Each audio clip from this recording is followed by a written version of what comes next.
সবাইকে স্বাগত জানাচ্ছি আমাদের আজকের মৌলের পর্যায়বৃত্ত ধর্ম ও রাসায়নিক বন্ধনের এক নাম্বার লেকচারে।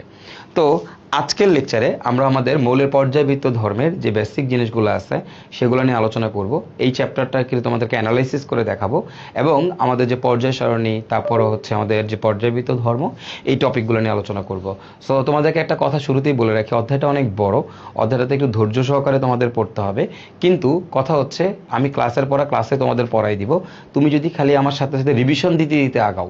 আমি আজকে একটা ক্লাস দিলাম, এই ক্লাসটা যদি তুমি আগামীকাল রিভিশন দিয়ে ফেলো এবং পরবর্তী দিন ক্লাসটা করার আগে যদি আরেকবার একটা রিভিশন দাও, তাহলে তোমাকে আমি এতটুকু কথা দিতেছি যে এই অধ্যায় থেকে আসা কোনো প্রশ্নে তুমি আর কোনোদিন আটকাবা না। আমার সাথে সাথে তুমি শেষ করবা, রিভিশন দিতে দিতে আমার সাথে সাথে শেষ করবা, মানে বিগত লেকচারগুলো রিভিশন দিবা, তারপরে আমার সাথে কন্টিনিউ করবা, নতুন লেকচারে কন্টিনিউ করবা, এইভাবে তুমি রাসায়নিক বন্ধন। তো এখন তুমি খেয়াল করে যদি দেখো, এই যে টপিকগুলো তুমি দেখতেছ, এই সবগুলো আসলে একটা পার্ট আমরা বলতে পারি। ওকে, এই সবগুলো হচ্ছে পার্ট ওয়ান।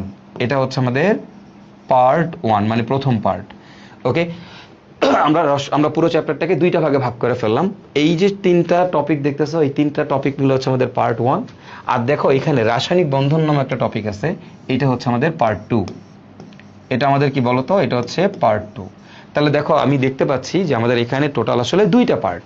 তো তার মানে এই অধ্যায়টাকে একটা অধ্যায় তুমি চিন্তা করবা না, এই অধ্যায়টাকে তুমি আসলে দুইটা অধ্যায় চিন্তা করবা। এই তিনটা টপিক মিলে মনে রাখবা এটা হচ্ছে একটা চ্যাপ্টার, আর এই রাসায়নিক বন্ধনের হচ্ছে আরেকটা চ্যাপ্টার। তুমি একটা জিনিস খেয়াল করে দেখবা, তোমাদের যখন বোর্ডে প্রশ্নগুলো আসে, এই বোর্ডের প্রশ্নগুলোতেও তুমি দেখবা কিন্তু এইভাবেই আসে। বোর্ড প্রশ্নগুলোতেও দেখবা যে রাসায়নিক বন্ধন থেকে আলাদা এক সেট প্রশ্ন হয়, অথবা এই পার্ট থেকে আলাদা এক সেট প্রশ্ন হয়। বুঝতে পারছো? দুই পার্ট থেকে কিন্তু মানে একদম সেপারেট আলাদা আলাদা প্রশ্ন হয়। তো দ্যাটস ওয়াই মনে রাখতে হবে এখানে দুইটা চ্যাপ্টার আছে, মাথার মধ্যে এটা ঢোকাও, এখানে দুইটা চ্যাপ্টার আছে। এটা কমপ্লিটলি ডিফারেন্ট একটা চ্যাপ্টার, এগুলো মিলায় কমপ্লিটলি ডিফারেন্ট একটা চ্যাপ্টার।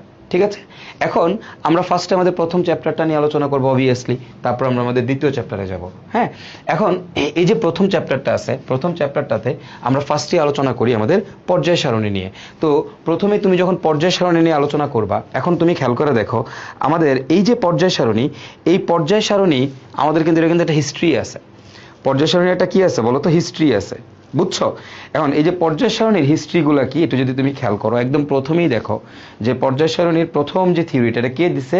এটাকে আমরা বলি আমাদের ল অফ ট্রায়েডস। এটাকে কি বলা হয় বলো তো? এটাকে বলা হয় আমাদের ল অফ ট্রায়েডস, মানে ত্রয়ী সূত্র। এখন এই ত্রয়ী সূত্রটা কে দিছে? ডোবেরেনার দিছে। এবং এটার ভিত্তি কি ছিল? ভিত্তি ছিল পারমাণবিক ভর। ভিত্তি কি ছিল বলতো? পারমাণবিক ভর।